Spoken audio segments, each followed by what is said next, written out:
Muy buenos días con todos, bienvenidos. Hoy día tenemos un estudio más del Evangelio según San Marcos. Vamos a continuar con el capítulo 10 y en la clase anterior una de las cosas que vimos, al final quise avanzar un poco más pero no pude, es que Pedro le dice a Jesús, ante el encuentro de Jesús con el joven rico, que ellos lo habían dejado todo y lo habían seguido.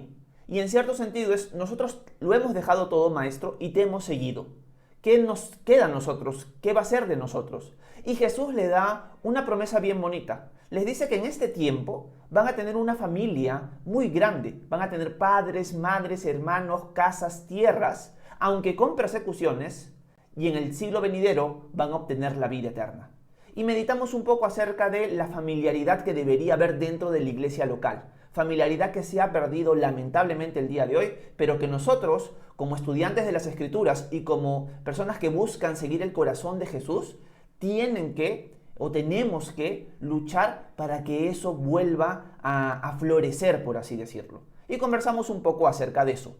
Bueno, Jesús va a seguir su rumbo hacia Jerusalén. Y van a suceder algunas cosas en el trayecto. Vamos a aprender de ellas esta mañana y vamos a tratar de meditar en algunas verdades que Marcos nos cuenta. Así que arranquemos esta mañana con Marcos capítulo 10 con el versículo 32. La narrativa continúa y Marcos nos sigue contando. Dice lo siguiente: iban por el camino subiendo a Jerusalén y Jesús iba al frente de los discípulos, los cuales estaban asombrados y lo seguían con miedo. Volvió entonces a llevar aparte a los 12 y comenzó a decirles lo que le iba a suceder. Como pueden ver, ahora vamos camino a Jerusalén, y el Hijo del Hombre será entregado a los principales sacerdotes y a los escribas, los cuales lo condenarán a muerte y lo entregarán a los no judíos, y se burlarán de él y lo escupirán y lo azotarán y lo matarán, pero al tercer día resucitará. Jesús nuevamente le cuenta a sus discípulos lo que él va a pasar en la ciudad de Jerusalén. Ya estamos yendo hacia Jerusalén, hacia la última semana donde él va a ser crucificado. Recordemos que Jesús va a ser crucificado en la fiesta de la Pascua. La fiesta de la Pascua era una fiesta obligatoria para todo varón judío dentro de la nación de Israel.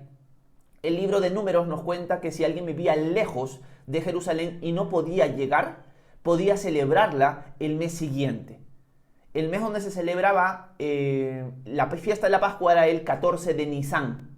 Era el primer mes para el judío. Bueno, el pueblo de Israel como tal, los que estaban obligados eran los hombres, aunque también iban mujeres, están yendo hacia Jerusalén. O sea que hay varias caravanas de personas que están tomando ese rumbo. Jesús también ha tomado ese rumbo junto con sus discípulos. Nos dice el texto, nos dice Marcos, que cuando Jesús está yendo hacia Jerusalén, como que decidido hacia ese lugar, los discípulos lo siguen con miedo. ¿Por qué los discípulos siguen a Jesús con miedo? Dice que lo seguían asombrados y con miedo, porque están viendo la determinación de su maestro. Jesús ya les contó a ellos lo que él iba a pasar. No sé si ustedes recordarán que Pedro trata de corregirlo. Después de que Jesús les anuncia que él va a ser muerto y va a ser rechazado por los ancianos y por los escribas, Pedro le dice: no, maestro, que esto no te suceda. Y Jesús le dice: fuera de acá, Satanás. ¿No? Ustedes recordarán eso que vimos, si no me equivoco, en el capítulo 8. Bueno, Jesús está yendo decidido con firmeza y los discípulos en cierto sentido están dudando, porque dicen: Jesús nos ha dicho que él va a sufrir. Ellos obviamente, y lo vamos a ver a continuación, no lo entienden. Ellos tienen la idea de que Jesús es el Mesías, eso lo tienen claro.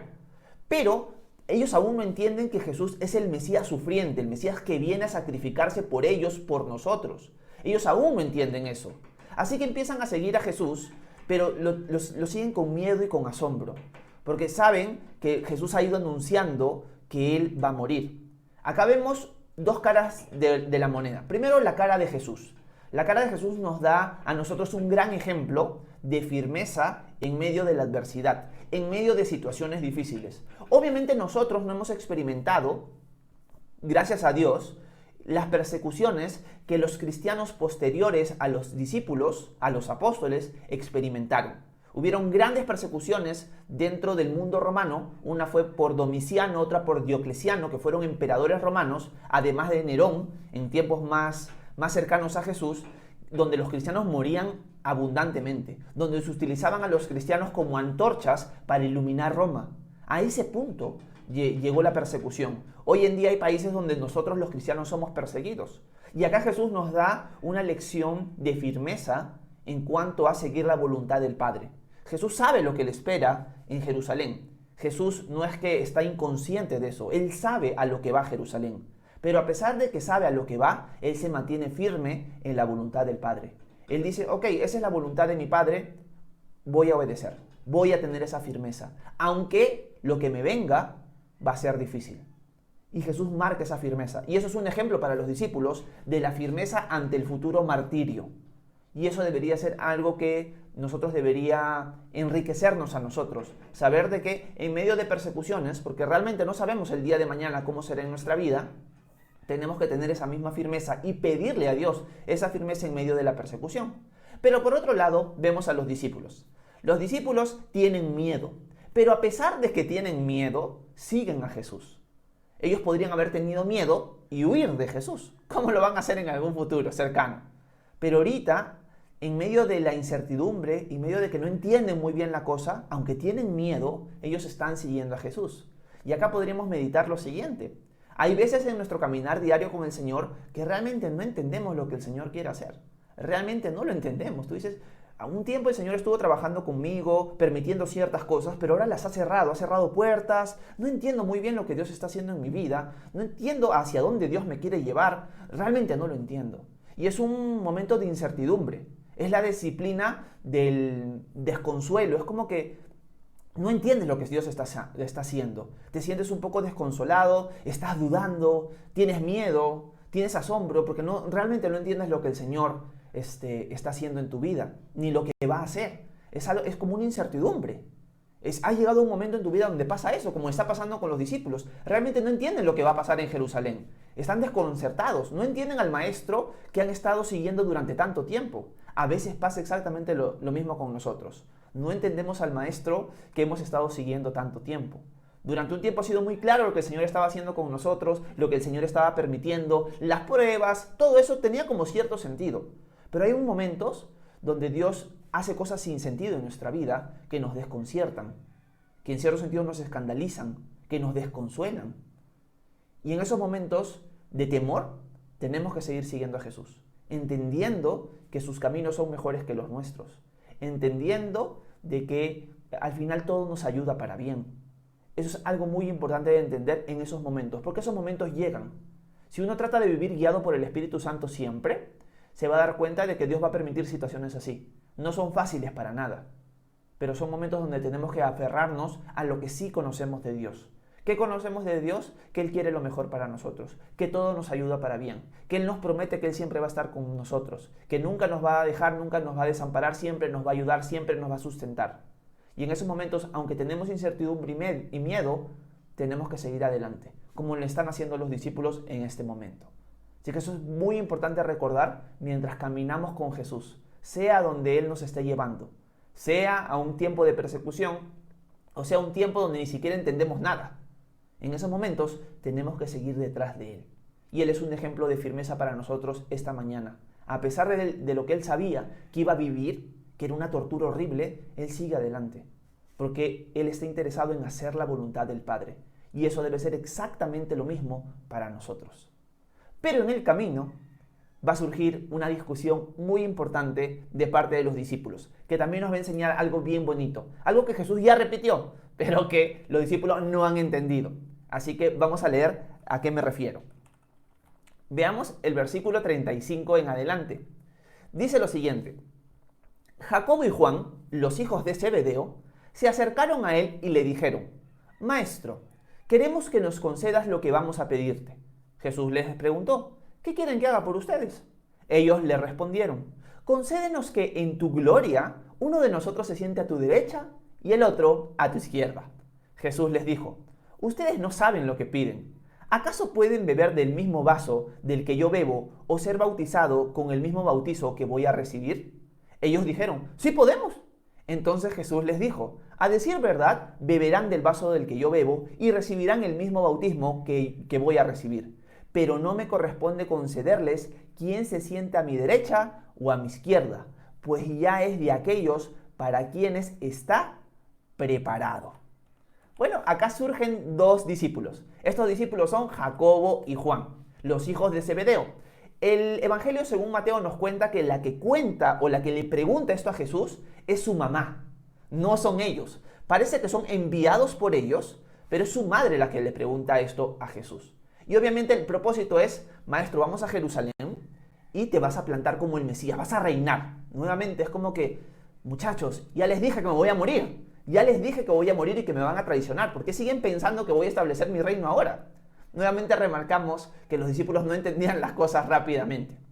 Pero acá también estamos viendo un deseo de grandeza que no les corresponde a ellos pedir, ni en este sentido les corresponde a Jesús en este momento otorgar. Eso es alguien para quienes ya está preparado, va a decir Jesús. ¿Qué querían ellos? Sentarse a su derecha un lugar de honor y a la izquierda el segundo lugar de honor, delante del reino de Jesús. Jesús, tú vas a reinar, nosotros queremos ser tu mano derecha y tu mano izquierda, por así decirlo. Obviamente, esta petición es una petición en base a la ignorancia, primeramente, porque Jesús ya les dijo que va a morir, se los ha repetido 2 veces, pero también muestra ese deseo que muchas veces nosotros equivocadamente queremos dentro del reino de Dios. Queremos un reino de autoridad, queremos ser autoridad, queremos tener poder, queremos tener control. Y así no funciona el reino de Dios. Y Jesús les dice, ¿no? Muchachos, ustedes van a recibir el bautismo el que yo voy a recibir. El bautizo en este contexto habla del sufrimiento que Jesús va a pasar. Y dice, no, sí podemos. Y Jesús le dice, bueno, a verdad, la copa que yo bebo, ustedes la van a beber. Pero el otorgarle mi derecha y mi izquierda en mi reino, eso solamente está en la potestad del Padre. Lo que Jesús les estaba diciendo es, muchachos, en cierto sentido ustedes van a sufrir por mi causa. Jacobo va a ser el primero de los apóstoles que va a morir. Si ustedes leen Hechos capítulo 12, el primer apóstol que muere es Jacobo, a manos de Herodes Agripa. Él mata a Jacobo, él fue el primer apóstol muerto. Y Juan, aunque no va a morir martirizado, va a ser perseguido. La tradición nos dice que tratan de envenenarlo y no muere, el Señor lo restaura, y también lo tratan de quemar vivo en aceite, eso dice la tradición, y no muere. Y por eso lo exilian a la isla de Patmos, donde él escribe el libro de Apocalipsis. O sea, ellos van a sufrir por causa de Cristo. Ellos van a beber la copa, en cierto sentido, de dolor, de sufrimiento, que Jesús va a experimentar también. Pero esta autoridad no les corresponde a ellos pedirla ni siquiera. Ellos no deberían haber hecho esto, pero esto nos muestra el corazón de los discípulos. El corazón de los discípulos en el camino siempre ha sido un corazón de disputa, ¿no? De quién es mayor que el otro, de quién va a mandar sobre el otro. Y así no funciona el reino de Dios. Y voy a ampliar un poquito más este concepto mientras leemos los versículos finales. ¿Okay? Quiero leer lo que Jesús les dice a ellos. Quiero que lean conmigo el versículo 41 en adelante. Miren lo que dice el texto. Cuando los otros 10 oyeron esto, se enojaron contra Jacobo y Juan. Obviamente, ¿no? Pues están molestísimos. Pero Jesús los llamó y les dijo, como ustedes saben, los gobernantes de las naciones las dominan y los poderosos les imponen autoridad. Pero entre ustedes no debe ser así. Más bien, aquel de ustedes que quiera hacerse grande será su servidor. Y aquel de ustedes que quiera ser el primero será su esclavo. Porque ni siquiera el Hijo del Hombre vino para ser servido, sino para servir y para dar su vida en rescate por muchos. Bueno, acá Jesús da una lección hermosa, que ya la ha repetido. Si nosotros recordamos, Jesús ya ha tocado estos temas. Pero los discípulos siguen y siguen y siguen fallando en lo mismo. Es como que les entra por un oído y les sale por otro. Lección para nosotros en la vida caminando con el Señor. Muchas veces nosotros somos así y muchas veces cuando nosotros aconsejamos a otros, esas personas son exactamente igual que los discípulos. ¿Cuál es nuestra actitud o cuál debería ser? Si es personal, espabilarnos. Ok, esta es una lección que ya el Señor me ha enseñado. Señor, perdóname, ayúdame a entenderla bien y ayúdame a aplicarla. Y cuando la aconsejamos a otros es tener la misma paciencia que Jesús. Jesús nos dice, yo ya les dije la otra vez lo que tienen que hacer, ni piensan que se lo voy a repetir. Es el colmo de que están conmigo 3 años y medio casi, y tengo que estarles repitiendo las lecciones a cada rato, y ya estoy harto de ustedes. O sea, me vienen con lo mismo. Jesús no es así. Jesús les vuelve a repetir, les vuelve a repetir, les vuelve a repetir. Tiene paciencia. Jesús tiene paciencia con nosotros en nuestros tropiezos, pero nosotros también deberíamos tener paciencia con aquellos que tropiezan, con aquellos que nuestros consejos, nuestra instrucción les entra por un oído y les sale por el otro. Deberíamos ser pacientes. Primero viendo nuestra propia debilidad, que no somos mejores que el resto, pero también viendo el ejemplo de nuestro Señor, que tuvo paciencia porque sabe que somos débiles. Los discípulos se molestan cuando escuchan a Jacobo y Juan haber pedido eso. Y Jesús, a ver muchachos, esta lección ya se las di, vamos a repetirla. El mundo en general, los gobernantes de este mundo, tratan de pisotear al resto, tratan de enseñorearse sobre ellos, tratan de imponer su autoridad. Yo soy el jefe acá, tú obedeces. Yo soy la autoridad, tú te sometes. Esa es la forma en la que el mundo gobierna. Pero con ustedes no debe ser así. El mayor de todos será el servidor de todos y el último de todos. Lo dijo en otra ocasión. Y es el mismo concepto de lo que Jesús está diciendo acá. Y él remarca, es más, dice él, aún el Hijo del Hombre no vino para ser servido, sino para servir y para dar su vida en rescate por muchos. Acá ya está mostrándole a los discípulos, muchachos, yo he venido para servirlos a ustedes y yo he venido para dar mi vida para rescatarlos a ustedes. Si yo no muero por ustedes, yo no los puedo rescatar, porque ustedes son culpables. Nosotros, todos los que estamos viendo este live esta mañana, somos culpables. Merecemos la ira de Dios, pero Él vino para rescatarnos. Y la forma de rescatarnos era sacrificándose en nuestro lugar, para que todo aquel que en Él crea no se pierda, mas tenga vida eterna. Y Jesús les está diciendo, en mi reino no es así. En mi reino ustedes tienen que ser siervos. Si ustedes quieren ser el mayor en mi reino, tienen que servir. Así como yo les he mostrado ese servicio a ustedes. Lamentablemente, familia, cuando nosotros vemos la iglesia contemporánea, que generalmente se ha entibiado tristemente, vemos que los líderes tratan de imponer su autoridad. Tratan de gobernar como el mundo gobierna. En buena cuenta se quieren convertir en pequeños papas, en pequeños líderes religiosos que lo que ellos dicen se tiene que hacer. Punto. No hay discusión, no hay escuchar al otro, no hay tratar de escuchar el otro punto de vista, simplemente lo haces y punto. Yo soy la autoridad, yo impongo autoridad, tú te sometes. Punto. Esa forma de gobierno no es la forma de gobierno del reino de Dios. Esa forma de gobierno es contraria al reino de Dios. El reino de Dios es el líder, es el que sirve. El mayor es el que sirve a los demás. Y el servicio siempre está enfocado en otros, no en ti. Jesús cuando se sacrifica por nosotros está mirando al otro, no está mirando a Él mismo. Por lo tanto, cuando nosotros servimos, lo hacemos pensando en el otro, no pensando en nosotros. Yo me ponía a pensar ahorita que nosotros estamos sirviendo con unos amigos a una familia, una pareja, que vive de acá como donde yo vivo como a media hora en auto. Y solamente estamos enseñándole la Biblia a esta pareja. Ellos han estado dentro de los testigos de Jehová durante algún tiempo, todavía tienen muchas ideas, son personas mayores ya. Y uno los va a servir, son dos personas mayores. Voy a leer la Biblia con ellos, trato de enseñarles la Escritura, que ellos me hagan preguntas, prácticamente lo mismo que hacemos acá en las mañanas. Y en algún momento puede surgir la idea de, son dos personas nada más, o sea, ¿por qué voy a ir a servir a dos personas? Y quizás, bueno, si crece este servicio, si vienen más personas va a ser como que, bueno, bacán, Dios está bendiciendo esto. Pero es como que Dios me recordaba, Horacio, para mí ellos dos son importantes para mí. Por lo tanto, deberían ser importantes para ti. Ellos dos son valiosos. Sea uno o nada más, o sean dos, ellos son valiosos para mí. ¿Tú lo estás haciendo por amor a ellos o por qué? Y es verdad, Señor, ellos son valiosos. Cuando yo sirvo no estoy pensando en mí, no estoy pensando en mi gloria. Estoy pensando en los demás, en servir a los demás. Y ese debería ser nuestro corazón. Sea lo que hagamos, buscar servir a los demás no con nuestro propio beneficio, por nuestro propio beneficio, sino por amor a los demás. Eso es algo que Jesús está mostrándoles muy claramente a sus discípulos hoy. Tenemos dos luchas por las que siempre tenemos que morir a nosotros mismos. Primero, buscar esa autoridad, querer obtenerla como sea. Si yo estoy sirviendo al Señor, yo quiero tener ese rol de autoridad para someter a otros. Eso es lo primero, quiero obtener ese poder. Ese enfoque es equivocado, el mismo que Jacobo y Juan. Ellos quieren tener esa autoridad. Uno no debe buscar esa autoridad. Si Dios te la quiere dar, bueno, gloria a Dios, pero no tan gloria a Dios en el sentido de no va a ser tan fácil, sea, no pienses que tener un rol de autoridad es sencillo, es recontra difícil si quieres hacerlo con el corazón de Dios. Porque hierro con hierro se abusa. Te vas a cargar en algún momento con cosas que tú dices, bueno, mejor estaría recibiendo a la gente en la puerta de la iglesia, ¿no? Esos roles de autoridad implican tener mucha responsabilidad.